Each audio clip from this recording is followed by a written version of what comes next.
Hi, it's time for another verb of the day. Today's verb is publish. Let's take a look at how this verb is used.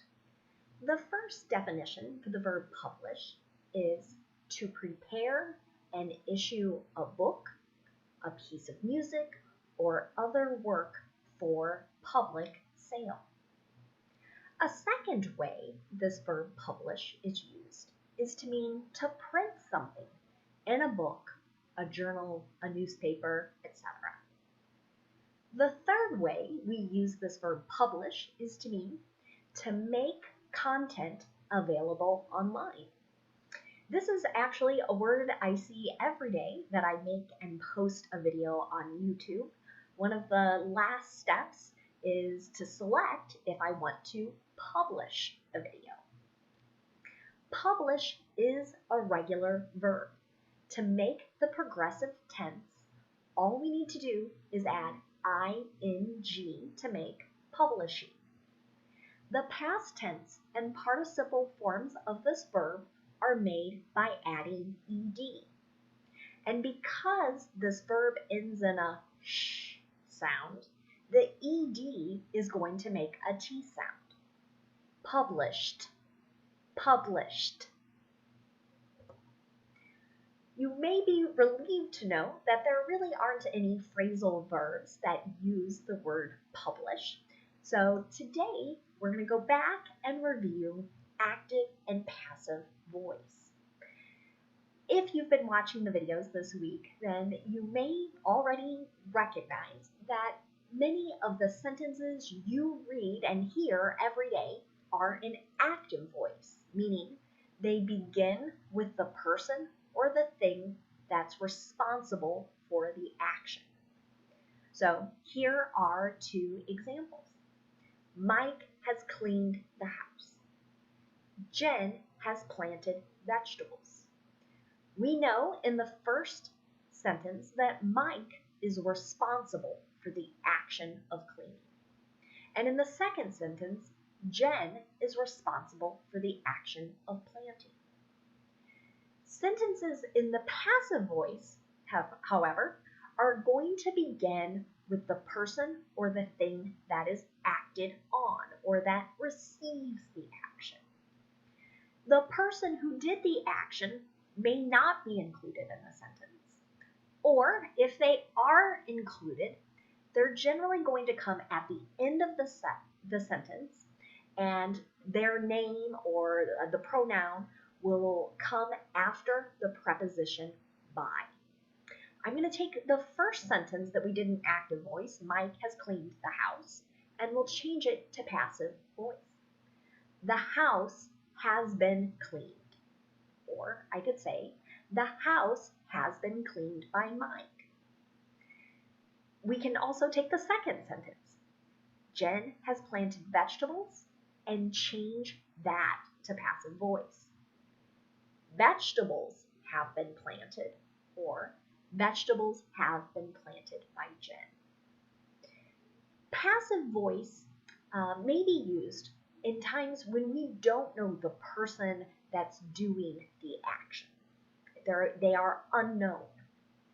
Or we might use it if the person doing the action it isn't important. And sort of connected to that, another reason is the writer or the speaker really wants to emphasize or have their readers or listeners focus on the object, the person or thing that is acted on.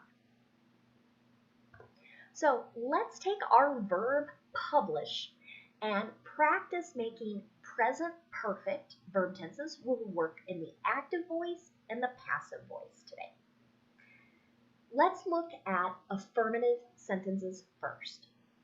In the active voice, to make present perfect, I'm going to take have or has and then the participle form of the verb. In passive voice, in the present perfect, we're going to make that, again, by using have or has. Then we'll have been, B-E-E-N, and then the participle form of the verb. Let's look at our example of an active voice affirmative present perfect sentence. The Australian Institute of Aboriginal Studies has published an Indigenous language dictionary. Okay? So this meaning is gonna connect back to that idea of making a work available for sale. And this language dictionary is really focused on languages that are indigenous or native to Australia. But again, perhaps someone really just wants to focus on the result, the new dictionary that's available, and they don't care who is printing it and selling it. Maybe that's just not important. We could use the passive voice. An Indigenous language dictionary has been published. Let's take a look at negative next. In the active voice, to make negative present perfect, we're going to continue with have or has, then we'll have not, and then the participle form of the verb. You may hear native speakers use the contractions hasn't or haven't. Let's take a look at an example sentence. A peer-reviewed journal hasn't published the study's results yet. This sentence is something I'm seeing quite often because there is this rush to do medical research to figure out how can we prevent people from getting COVID-19, and if they do catch it, what treatments work best to help people recover from COVID-19. But again, perhaps we don't care so much about where the data or the results of some research it is or isn't being shared. We just want to focus on those results. Then we could use our passive voice present perfect. To make this, again, we're going to use has not or have not, then been, and then the participle form of the verb. Here's an example sentence. The study's results haven't been published yet.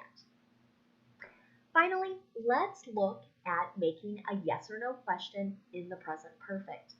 We'll start with active voice. To do this, we want to start with have or has, then we'll have our subject, the person or thing that's responsible for the action, and then the participle form of the verb. Have you published your latest blog? This sentence is going to connect to that third meaning of sharing information online.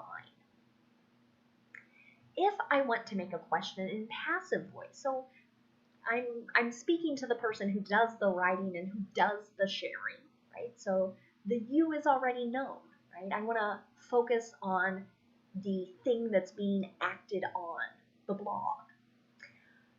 What I can do then is, again, begin my question with have or has, then I'm going to have that object, and then been, and then the participle form of the verb.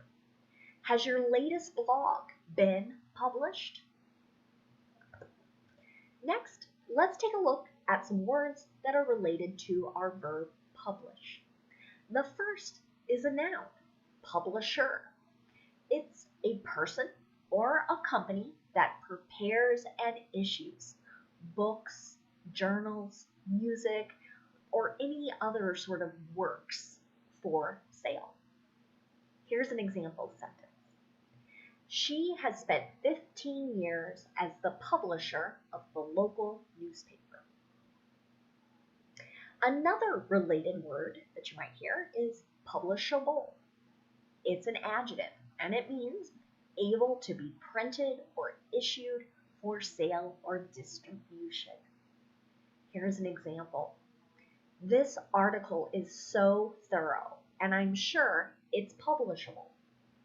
This sentence would really be a compliment if you've spent some time writing or working on something for a particular class, and your teacher or professor encourages you to get this information to a wider audience.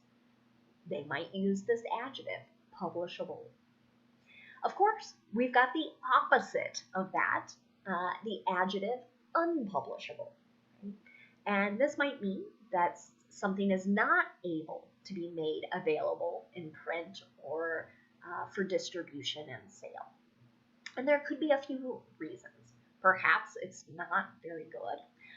But another way that I see this adjective used is to refer to something really that's quite bad that we just don't want to put in writing. Sometimes it's language.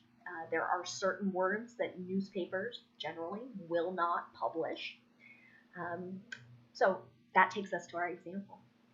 Details of what he did are unpunishable.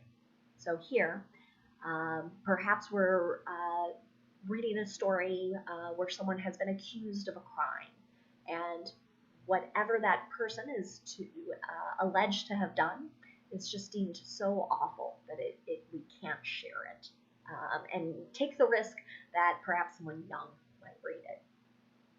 The last adjective we're going to leave with today is unpublished, and this could have a couple different meanings. If we're referring to a particular piece of writing, what we might mean is this item has not been issued in print for public sale or to be read publicly. That connects to our first example sentence here. That poem is unpublished. So it has not been shared widely or shared in a way that someone can buy it, perhaps in a book. This adjective unpublished, though, is also used to describe authors or writers. And when we use it to describe them, we're talking about them having no writings that have been issued in print or have been issued for sale. Here's an example of that. He's an unpublished author. So this person just might write to have fun, might write stories just to share with family and friends, not so that the story is sold. Thanks so much for watching today's video. I hope you have a great day.